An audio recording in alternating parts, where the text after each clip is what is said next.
네, 안녕하십니까. 저는 그 북한연구소 연구실장을 맡고 있는 서유석이라고 합니다. 오늘 말씀드릴 주제는 김정은 체제의 향방, 지속성 여부, 그런 문제입니다. 주제가 워낙 크다 보니까 이것을 지금 이 자리에서 다 세밀하게 말씀드리는 건 좀 시간상으로 그럴 것 같고요. 그러니까 개략적인 부분만 우선 말씀드리는 거로 좀 양해 부탁드립니다.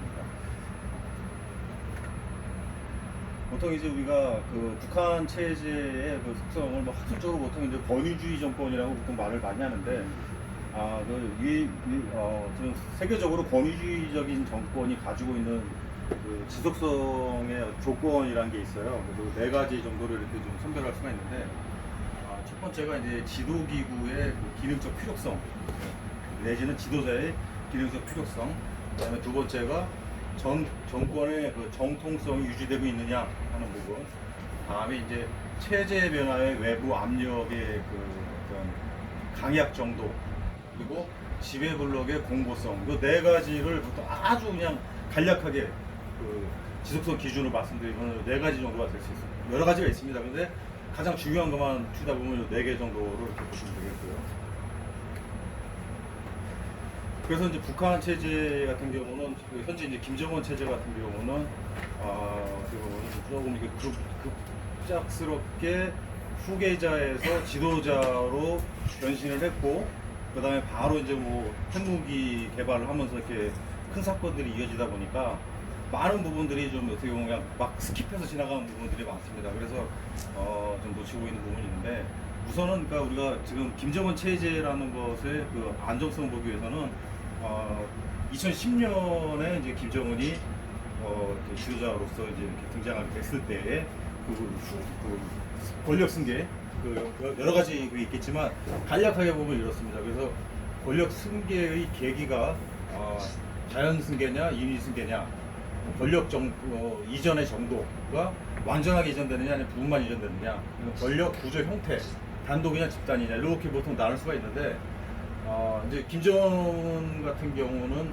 하나씩 살펴보면은 이제 우선은 자연적 승계를 했죠. 아버지가 죽으면서. 그 다음에 권력 이전의 정도가 이제 약간 논란이 될 수 있겠지만, 우선 부분 승계라고 봐야 됩니다. 2010년도에 김정은이 지도자로서 나타나기 전에는 굉장히, 그래서 이제 외부에서는 김정은 체계가 안정됐다, 아니면 혹은 불안하다라는 그 논란이 있었던 거는 권력 이전의 정도가 어느 정도느냐, 이거에 대해서 이제 전문가들 간에 견해가 많이 갈렸고, 요거는 과거에 이제 김정일이 후계자에서 지도자로 올라섰을 때 1994년도에 김일성 사망했을 때도 요 부분에 대해서 많은 전문가들이 놓쳤기 때문에 김정일 체제가 무너질 것이다 얘기했던 부분은 권력 이전의 정도가 안 끝났다고 대부분 사람들이 봤지만, 지금 알려진 거는 이미 다 오픈됐지만 이미 완전 승계가 거의 이루어진 상태다. 당정군 권력에 다 넘어간 상태에서 김일성이 사망했기 때문에 권력 유지는 무리가 없었다라고 지금 이제 보고 있는 것이고요. 근데 김정은 같은 경우는 그와는 다르게 부분 승계했다고 좀 봐야 되는 부분이 많이 있습니다. 뒤에서 좀 말씀드리겠습니다. 그다음에 권력 구조의 형태가 단독 승계냐, 집단 승계냐. 당연히 이제 이 독재 사회이기 때문에 단독 승계죠. 개인한테 다 모든 권력이 넘어간 형태가 되겠습니다.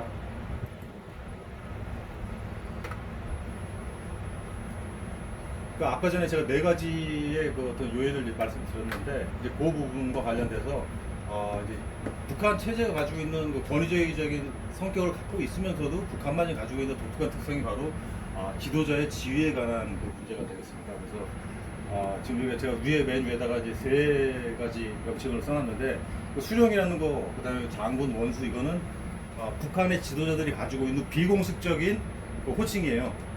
그래서 이제 김일성 같은 경우 수령이라고 불리고, 김정일 같은 경우 장군이라고 불리고, 그 다음에 김정은은 원수라고 불린다. 이건 직책과 관계가 없는 겁니다. 그러니까 이거는 굉장히 북한 체제만의 독특한 어떤 호칭인데, 이게 이제 인적 지도를 가능하게 하는 여러 가지 이 지도자의 그 퍼스널리티가 모든 걸 장악하고 있다는 그 특성 중에 하나가 이런 호칭입니다. 그리고 밑에 부분에 있는 것이 이제 공식적인 직위가 되겠습니다. 예, 지금 가운데가 당, 정, 군의 최고 직책이라는 것을 갖고 있는데, 그러니까 과거에 이제 그 등소평 같은 경우도 그 권력에서 물려났는데 최고 지도자라고 하는, 최고 권력자라고 하는 그 비공식적인 호칭을 통해서 중국 공산당을 그 지도를 했듯이, 북한 체제도 역시 이 밑에 있는 공식적인 직위가 있지만 실질적으로 저 위에 있는 비공식적인 직위가 갖고 있는 인민들에 대한 압박감이라고 해야 되나요? 어떤 정신적인 걸 컨트롤할 수 있는 힘은 저 위에서 나온다 이렇게 볼 수가 있겠습니다. 그래서 최고사령관 같은 경우는 이 세 명의 북한 지도자들이 그 이름을 바꾸지 않고 그대로 사용해왔던 군 최고 직책입니다. 최고사령관. 그 다음에 그 두 번째는 당 최고 직책인데 기존의 당 총비서에서 당 위원장으로 이제 지금 회귀가 된 상태고, 마지막으로 이제 정부 같은 경우는 주석, 국방위원장, 국무위원장 이런 형태로 지금 변화가 되어 왔어요. 지금 이제 방금 말씀드린 게 북한 체제의 어떤 이 권력 구조의 지도자 중심의 어떤 독특한 특성에 대해서 간략하게 말씀드렸고, 지금 보여드리는 부분이 이제 현 상황의 북한 김정은 체제를 우리가 알기 위해서 간략하게 2019년이 저는 굉장히 중요한 시기였다고 보고서 그 부분에 대한 부분을 잠깐 말씀드리려고 합니다.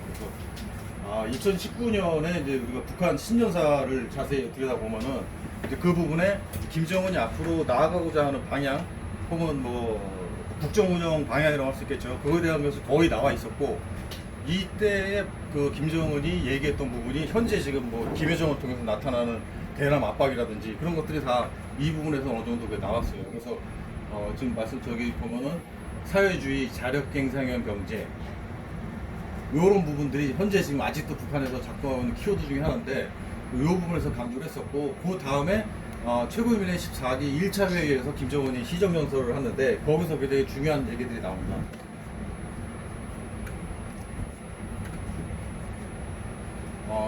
이게 뭐냐면은 이제 여기서 좀 제가 설명을 드리겠지만, 사회주의 완전 승리라고 하는 용어가 북한에서 사장됐던 얘기가 이 단어가 이 시정연설에서 나와요. 시정연설에서. 그래서 이제 요 용어와 관련해서 제가 말씀드리겠고, 지금 이제 그 당시에 중요했던 거는 미국과의 회담에서 실패했던 거에 대한 책임 전가 및 그거에 대한 돌파구를 마련했던 시기였기 때문에 굉장히 중요했던 시정연설이었고, 그 안에 벌써 이 대남 김정은이 갖고 있는 우리 사회에 대한, 우리 정부에 대한 인식이 이때 이미 2019년에 벌써 확립이 됐습니다. 그래서 중재자, 숙지자 이런 얘기 하지 말라.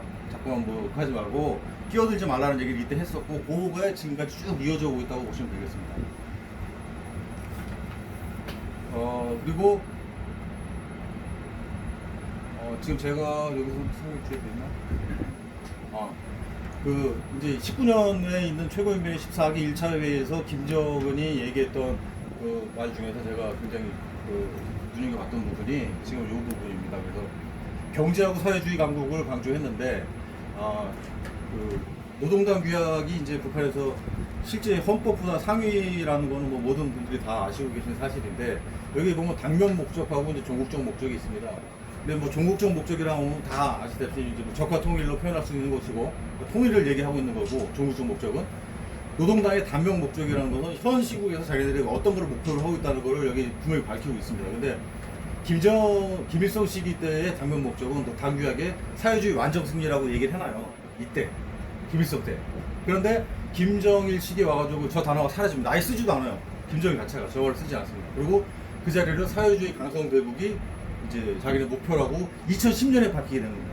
2010년에 김정일. 그동안에 그 부분에는 언급을 안 하다가, 그리고 나서 2016년에 김정은이 사회주의 강국 건설이라는 말로 약간 말을 바꿔서 표현했는데, 2019년에 다시 지금 김일성 때 얘기했던 사회주의 완전 승리라고 하는 그 용어를 다시 회귀를 하게 되는 거예요. 그러니까 어떻게 보면은 현재 김정은 체제의 당 운영 방식이나 이게 굉장히 보수적으로 바뀌었다. 김일성 시기였던 그런 형식으로 바뀌었다고 볼 수가 있는 부분이, 이런 용어들도 사장됐던 것들이 튀어나왔다는 부분을 우리가 좀 주목해볼 필요가 있습니다. 네, 이것이 어떻게 보면은 이제 북한 내부의 정치 체제에 대해서 간략하게 말씀드린 것이고, 이걸 제가 간략하게 소개드리는 이유는 지금 현재의 북한 상황 혹은 이제 북한 체제의 어떤 가늠자가 될 수 있는 부분이 대외 부분입니다. 아까 4개 중에 하나인데 대외 부분에 가는 건데, 미국과의 관계가 워낙 정한 거지만 일반적으로 많이 이제 좀 약간 오인되고 있는 것 중에 하나가 중국하고 북한과의 관계가 혈맹이고 이런 식의 얘기를 많이 하고 있는데, 제가 이제 2018년, 그러니까 북한이 핵무력 완성을 선포한 2017년 이후에 2018년부터 어떻게 보면 남, 북, 미, 중국 막 정상회담이 엄청나게 열리게 됩니다. 2018년부터 그 완전 분위기가 바뀌게 되는데, 그러면 2018년 이전에 북중 관계가 어땠냐? 시진핑이 등장하고 그다음에 김정은이 집권한 그 중에 어떻게 했냐 보면은 이 지금 사례를 한 이거 더 많은데 보시면 알겠지만 굉장히 관계가 안 좋습니다. 북한하고 중국과의 실질적인 관계는. 근데 2018년대에 그렇게 정상회담을 지속하면서 어떤 밀월 관계로 들어간 듯한 착시 현상을 일으키게 됐던 거는 미국하고 북한하고 다이렉트로 만나게 되면서 한반도 문제에서 이제 중국이 소외될 수 있는 가능성이 있기 때문에 시진핑이 굉장한 부분에서 양보를 했다고 봐야 됩니다. 그래서 여기서 보시면 특사가도 안 만나고 서로 간에 특사가도 안 만나고 뭘 하는데 그 시진핑 취임할 때 그 취임 2013년이죠. 제3차 핵실험을 시작합니다. 이때 얼마나 중국 입장에서 기분이 나빴겠습니까? 이때부터 중국은 아예 김정은을 만날 생각을 안 했어요. 서로 간에 관계가 굉장히 안 좋게 흘러가다가 이 마지막 2017년 11월에 대북 특사 네, 대북 특사를 중국에서 보냅니다. 2017년 11월. 왜? 미사일 발사 좀 하고 핵시전 좀 하지 말라고 달래려고 보냈는데 이때 방 대외연락부장이 가서 김정은 못 만납니다. 그리고 돌아와서 북한이 화성 15호로 완성된 모습을 보여주는 게 이 당시 2017년 11월까지 상황을 보게 되면은 북한하고 중국은 우방이라고 할 수 없을 정도로 굉장히 안 좋은 관계를 유지하고 있었어요. 근데 2018년에 우리 평창 올림픽 그때 같이 하고 판문점의 봄 이런 그 많은 행사들이 있으면서 중국하고 다시 전략적으로 미월 관계에 들어간 거죠. 일시적으로. 아직까지는 저는 중국하고 북한 관계가 좋다고 보진 않습니다. 이게 지금 제가 여러 가지 북중 관계 이중성이라는 것인데, 그러니까 이제 우리 보통 북중 관계와 한미 관계를 보통 이렇게 대립항으로 놓고 많이 보는데, 우리가 미국을 상대하거나 대하는 그거와 중국과 북중 관계는 굉장히 다르다는 거. 특히 이제 많은 북한에서 오신 분들이나 기타 이런 분들한테 들어봤을 때 북한 내에서 화교들이 많아요. 꽤 화교들이 많은데 이 화교들에 대한 북한 당국의 처우나 이런 게 굉장히 열악합니다. 그러니까 예를 들어서 우리가 반대 입장이면은 미국의 어떤 교포가 한국에 있다. 그럼 그 사람한테 대우가 안 좋겠냐? 좋죠. 우호적이고 굉장히 좋은데 우리가 대국이기 때문에 국민들이 봤을 때는 좀 안 좋을 수 있는 대접이 좋죠. 여러 가지 부분에서. 그 검은머리 외국인들 특히. 그죠? 그런데 반대로 이 북한 내에 있는 중국 화교들의 대접은 굉장히 안 좋고 항상 북한 당국이 스파이라고 하는 형태의 어떤 그걸 위해서 얘들한테 굉장히 압박을 많이 강하는 편입니다. 돈도 많이 뜯어내고. 그런 관계, 어떻게 보면 인민 생활 수준에서 그 단계에서 낮은 수준에서 봤을 때의 북중 관계가 이거라고 했을 때는 실질적으로 심리적인 메커니즘 했을 때도 북한 사람들이 바라보는 중국 사람들에 대한 거는 우호감은 굉장히 저는 약간 좀 적대감 쪽에 가깝다. 우호적이지 않다라는 부분이 실질적으로 북중 관계 이중성을 갖고 있는 것. 대외적으로는 혈맹 관계와는 별도로 그런 게 있다라는 걸 우리가 감안을 해야 됩니다. 대외 관계에 있어서.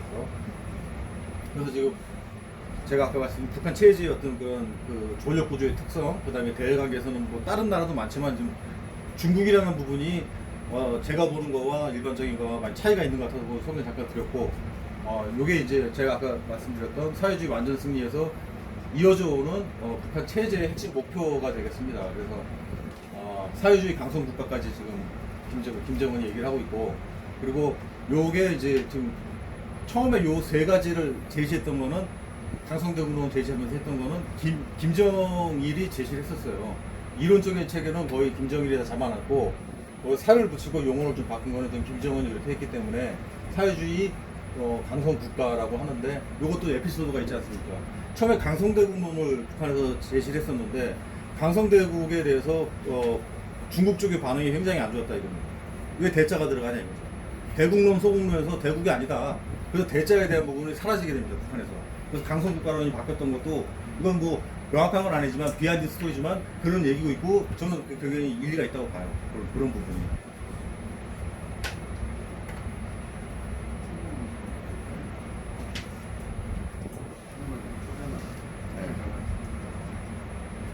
그래서 현재 김정은 체제가 7차 당대회 하고 나서 현재 갖고 있는 과제, 아까 말했던 사회주의 완전승리를 가운데 두고서 이 세 가지가 아까 말씀드렸던 사회주의 강성국가를 만들기 위한 세 가지 것 중에 하나입니다. 근데 그 무력과 관련된 건 2017년 11월에 본인들이 완성을 했다고 얘기를 했고, 그 다음에 이제 이 어떻게 보면은 그 예전에 그 김일성이 살아있을 때 그 얘기를 했었지만 6차 당대회가 1980년에 하고 나서 7차 당대회가 왜 안 열리냐라는 문제가 굉장히 논의가 많이 됐는데, 7차 당대를 개최하기 위한 그 조건, 가장 중요한 조건은 딴 게 아니라 인민생활 향상이었어요. 경제 문제가 돼서 항상 우리가 많이 알고 있는 그 이밥에 고깃급에 뭐 이거 먹고 하는 그 최소한의 그 경제 조건이 인민에 갖춰졌을 때 7차 당대를 열어서 이제 하겠다는 게 그동안의 어떤 보관이었기 때문에 김일성, 김정일도 7차 당대를 열 염두를 내지 못했는데, 김정은 같은 경우는 7차 당대를 벌컥 열어버리고 이걸 못한 상태에서 하다 보니까 7차 당대에서 뭐가 발표됐냐면은 5개년 전략이 선포되죠. 경제발전. 이 부분이 그걸 약간 유예 조건으로 딜레이 시켜놓고 이거를 7차 당대를 열었던 거예요.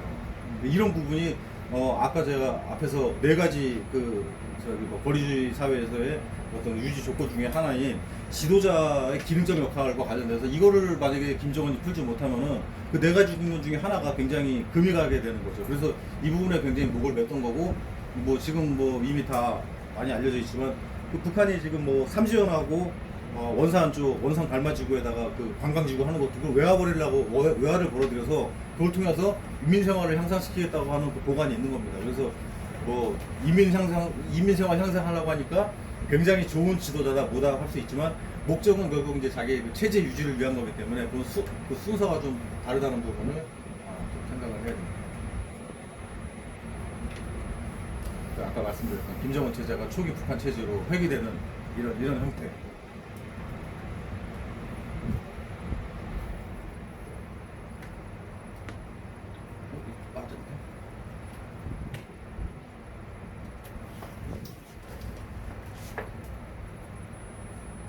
PT가 몇 개 빠진 것 같은데 삭제가 된 것 같습니다. 장이 바로 이거 넘어왔는데, 그래서 이제 그 김정은 체제가, 제가 처음에 김정은 체제 2010년인가요? 그때 한번 저기서 한번 조그만 스터디에서 얘기를 한 적이 있는데, 왜냐면 김정은의 포지션이 어느 쪽으로 갈 것이냐, 지도자로서 북한 방향이. 근데 굉장히 많은 분들이 이제 그 당시에 북한 체제가 김정은 외국 경험을 했기 때문에 개혁개방 쪽으로 많이 갈 것이다, 뭐 이렇게 얘기를 했는데, 제가 그때 이제 얻은 소설이 오성산이라고 하는 그 소설이 있었어요. 북한에서 나온. 근데 그 내용이 뭐냐면은, 앞에 이제 김정일하고 조명로하고 대화가 나오고, 뭐 이제 뭐 선전하는 게 나오다가, 맨 뒷부분에 마지막 장에 김정은이 그 최신형 장갑차를 몰고 등장하는 게 나와요. 그 소설 안에. 처음으로 북한의 공식 문헌에서 김정은이라고 하는 인물이 거기 등장을 하는 거예요. 소설책에. 평균소설에 나오는데, 거기서 조명록이 김정은에 대해서 평하는 게 쫙 나옵니다. 물론 많지는 않지만. 근데 그걸 딱 보는 순간에 2010년이었어요, 그때가. 김정은이 핵개발을 했구나. 군사 쪽이구나, 이거. 포커스가. 왜냐면은 지도자라는 거는 항상 아까도 말씀드렸지만 공식적인 그 직책이 있고 비공식적인 직책이 있으면은 항상 공식적인 정책 이외에 지도자로서의 이미지 정치. 인민들한테 어떤 이미지를 갖다 각인시킬 것이냐가 굉장히 중요한데, 김정은 같은 경우는 이미 그 당시 2010년도에 그런 소설을 통해서 군사 부분의 영재라는 걸 갖다가 이미 알리기 시작했으면은 그 포커스가 벗어나기 힘들었어요. 2010년에 어떤 인물이냐가 굉장히 중요했었는데, 그래서 뭐 젊고 뭐 하고 하다고 했지만 결국은 이제 그쪽으로 갔었고, 본인이 2012년하고 2014년에 뭐 경제 개혁을 해가지고 뭘 발전시키겠다는 성격으로 뭘 이렇게 시도를 했었죠. 시도를 했었는데 결과적으로 총리들만 작살이 나고, 본인은 그 자리를 유지하면서 정책을 뒤집었어요. 처음에는 그 내각에다 지시 내리기에는 김정은이 흥무병론은 비슷한 얘기까지 했었습니다. 경제 개발을 위해서는, 개혁 개방을 위해서는 어떤 방법이 좋은지 연구를 하라고 내각에다 지시를 내렸는데, 그 중앙당에서 신소가 올라오는 거죠. 이러면은 우리가 안 된다. 이건 자기네들이 체제가 갖고 있던 특성이 사라진다라는 게 반대급부가 나오는데, 이 반대급부를 김정은이 덮을 수가 없습니다. 왜냐하면 그걸 덮으면은 내가 갖고 있는 지도자로서의 그 정당성까지 같이 무너지는 거예요. 나를 바치고 있는 노동당에 있는 원리주의자들이지 내각에 있는 사람들이 아니거든요. 그러다 보니까 김정은이 두 번인가의 경제개혁을 다 과거 형식으로 다 백을 시킵니다. 실질적으로.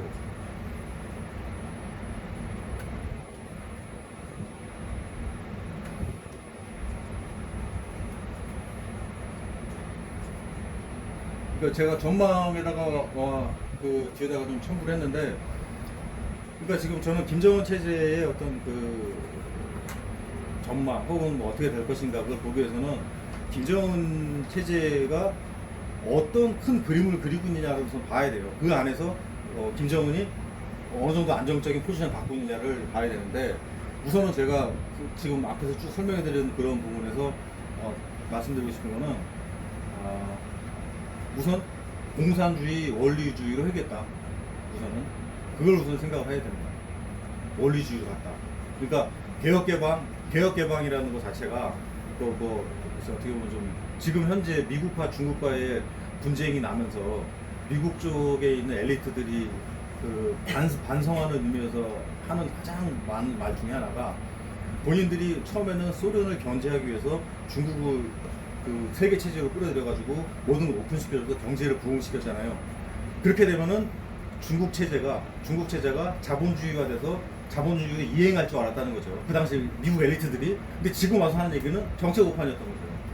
오히려 그렇게 해서 경제력이 커지니까 오히려 다시 중앙집권력이 강화되는 형태로 빼게 되는 거예요.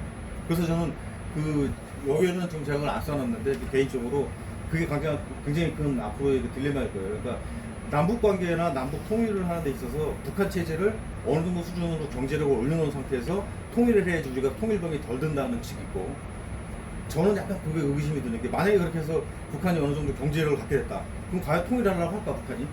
우리가 원하는 방식은 아닐 거라는 거죠. 전혀 아닐 거죠. 왜냐면 우리 사회는 굉장히 다양화되고 모든 것이 통용되지만, 북한에 지금 쭉 보시면 알겠지만 북한 사회가 가지고 있는 어떤 정치 시스템하고 사회 구조 자체가 우리가 상상하기 힘든 정도의 경직성을 갖고 있기 때문에, 그런 상태에서 경제력이 는다 하면은 아마 지금 현재 중국 버전 2 형태의 그게 오히려 더 어떻게 보면 저거 있지 않습니까? 파놉티콘 사회?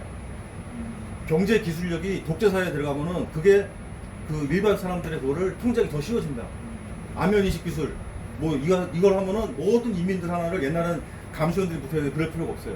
다 감청하면도 다 하니까. 오히려 그런 과학 기술이 발전할수록 이 사회가 독재 체제 입장에서는 더 강화되는 쪽으로 갈 수가 있다는 거죠. 그래서 처음에 그 안면 인식 기술에 대해서 왜 미국이나 서구 사회에서는 발달이 안 되고 중국에서 이렇게 발전을 했느냐. 미국이나 이런 서구 사회에서는 어떤 자유주의 사상 때문에 어떤 개인의 어떤 정보가 셀 수 있는 그런 거에 대해서는 원천적으로 사람들이 거부하기 때문에 그 기술을 그렇게 국가에서 채용해가지고 그 대대적으로 발전시키기 힘든 구조를 갖고 있습니다. 근데 어떻게 보면 IT 산업 자체가 중국이나 혹은 미국, 북한 같이 독재 시스템을 갖고 있는 데서는 IT 산업은 이거 받아들이기 아주 좋은 기술이에요. 옛날에 우리 개성공단 했을 때도 북한에서 맨날 우리한테 그 신발이나 이런 옷 같은 것만 하지 말고 첨단 삼성전자 같은 것 좀 입점시켜가지고 그거 하고 싶다고 북한 쪽에서 요구를 했었죠. 전자제품이나 이런 최첨단 기술을 지금 공산국가나 아니면 이 독재체제가 더 선호한다는 거. 첨단 기술 이꼴 뭐 체제 이행, 자본주의가 아니다. 그건 전혀 관계 없다는 거를 우선 좀 생각을 해야 됩니다. 이거 벌써 끝났는데? 이거 아니 아까 사진이 이렇게 빠졌는데. 25분 했어. 네? 25분. 그죠? 질의응답 하시면은. 예. 준비한 것도 말씀하세요. 네, 질의응답을. 북한 그럼 언제까지 지탱하는지 그 말씀을 한 번도 안 합니다. 자, 제가 지금 마지막에 지금부터 다시 그러면 갑자기 감사합니다가 나와서 당황했어요. 자, 이제 소규론을 내리시는 이제. 제가 이거 맨 앞으로 그림 몇 개 삭제했는데 이거 다시 이제 그 첫 장입니다.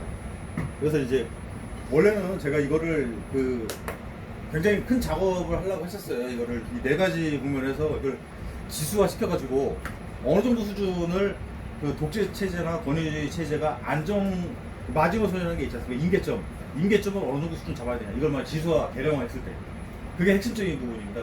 왜냐면 지수화라는 게 굉장히 객관적이고 수출되니까 과학적이라고 생각할 수 있지만, 그걸 잡는 것 자체가 인위적이기 때문에 명확하다고 얘기하기 힘들어요. 그 지수 잡는 게. 그래서 이거를 예전에 무너졌던 그런 독재사회나 지도자들 그 사례나 이런 거를 그거를 지수화시켜가지고 적어도 지금 제가 말씀드렸던 지도자의 기능적인 필요성의 정도가 어느 정도가 이제 그 어떤 그 임계점인가. 그다음에 정권 정통성 유지 여부와 관련된 부분도 이것도 굉장히 중요한 게 아마 제가 지금 이거 좀 설명드리다가 사라졌던 것 중에 하나가 이제 이거 부분이 이거 보니까 기억이 나네요. 그 뭐냐면은 그 북한에서 이제 그 인민들한테 많이 읽히는 그 어떻게 보면 우리에게 하면 이제 고전 같은 개념이죠. 고전.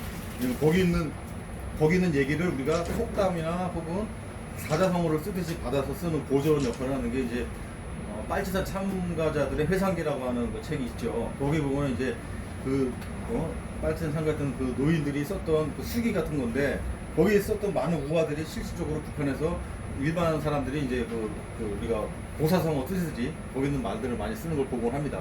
근데 그 책을 제가 중요하다고 말씀드린 이유가 정권의 정통성 유지 여부와 관련된 건데 2010년도에 김정은이 빨치산 참가자들의 회상기를 지금 그 3세죠 3세 세 번째 책을 내게 됩니다.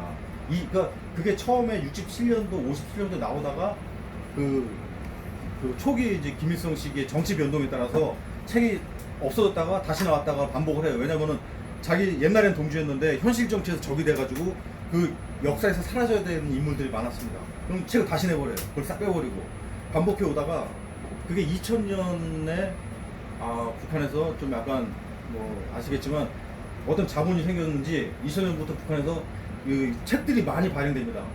외화가 많이 들어와서. 네. 그때부터 북한의 공간 문헌들을 단행본, 저술 이런 것들이 굉장히 많이 그 발간이 돼요.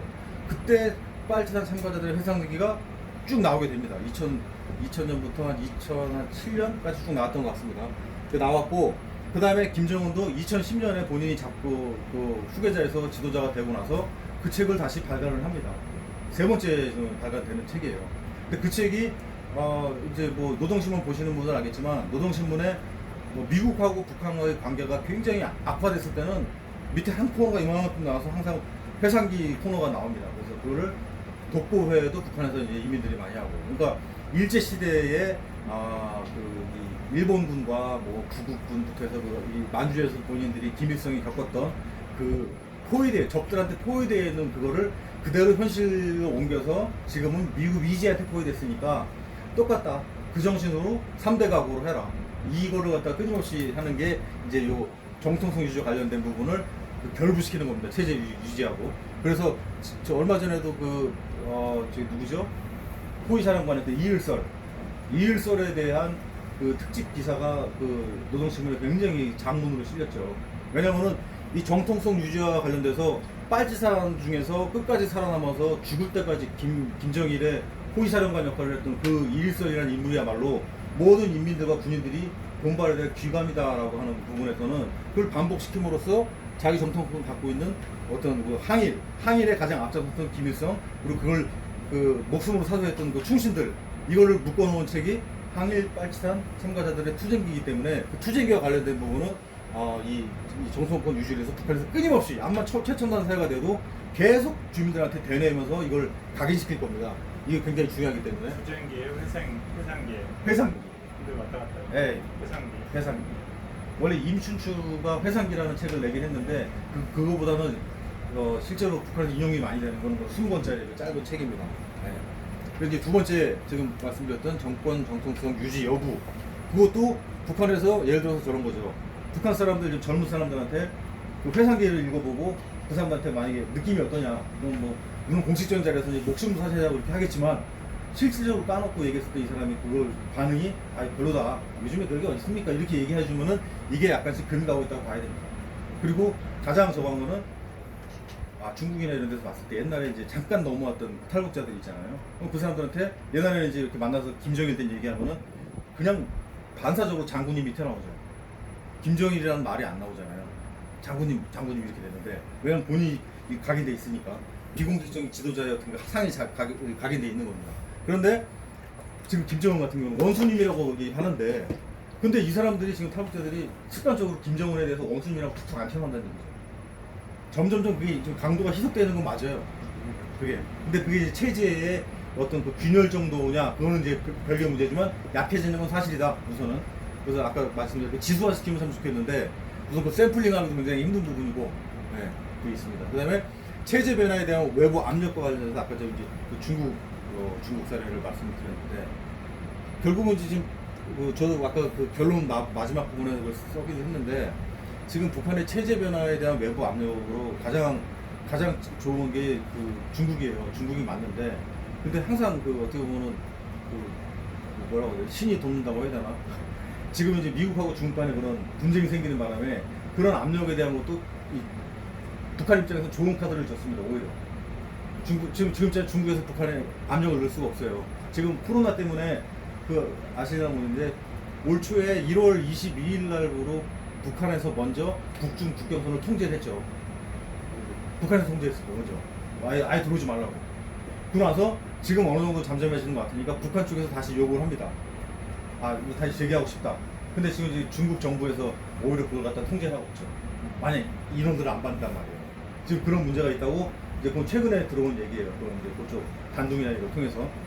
근데 저도 처음에 그 북한에 올 초에 그걸 막았을 때 나중에 저 다시 재개될 때 중국 애들이 순순히 문을 열어줄까 저거를 애매길 것 같은데 근데 역시나 지금 이제 어떻게 보면 미국의 시선에서는 약간 그렇지만 애를 좀 먹이고 있는 상황이에요. 그래서 그런 부분이 북한 체제 변화에 대한 부분에서 중국이 원하는 모습도 적어도 자기 수준에서의 개혁 개방을 해달라는 게 중국의 요구 사항이에요. 자기네 수준에서. 뭐 자본주의 하라는 얘기가 아니라 우리 수준에 우리 공산당 있잖아. 그래서 잘 살잖아. 야, 제발 이 정도는 개방을 해가지고 너희들도 좀 작업자죽 해라. 맨날 손 벌리지 말고. 이게 어떻게 보면 지금 현재 중국 지도부의 입장이라고 볼 수 있겠습니다. 그리고 어떻게 보면은 체제 변화의 외부 압력으로 좀 어떻게 제가 앞에 그 하노이 관련된 얘기부터 좀 쓰긴 했는데 실질적으로 뭐 북한에 대한 외부 압력으로 우리나라 요인은 굉장히 미미하다고 봐야 됩니다.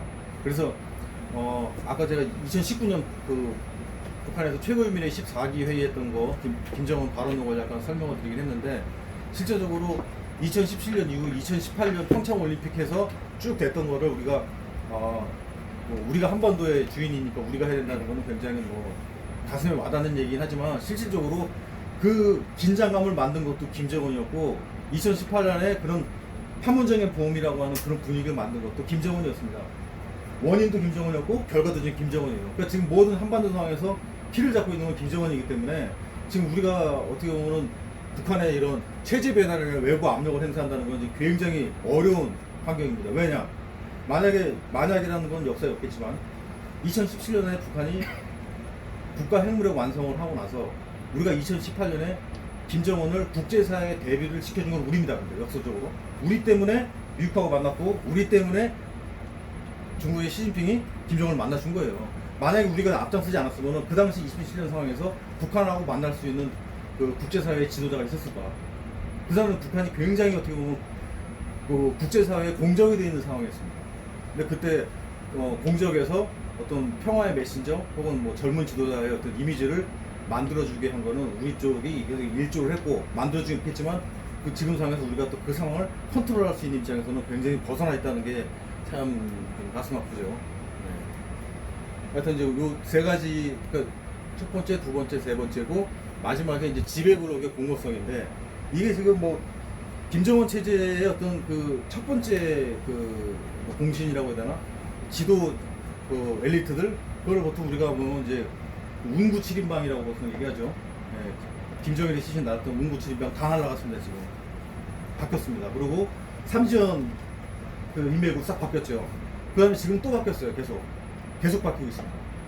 지금 그 지배블록의 공고성을 얘기하기에는 굉장히 어떻게 보면 우리가 지금 그 알려진 엘리트들에만 좀 지목을 하다 보니까 북한 체제의 지배블록이 굉장히 좀 혼란스럽다 혹은 약하다 내부의 어떤 반발이 심하다고 볼 수는 있겠지만 저는 오히려 지금 알려진 사람들의 어떤 영향력은 굉장히 작을 수 있다고 생각을 들어요.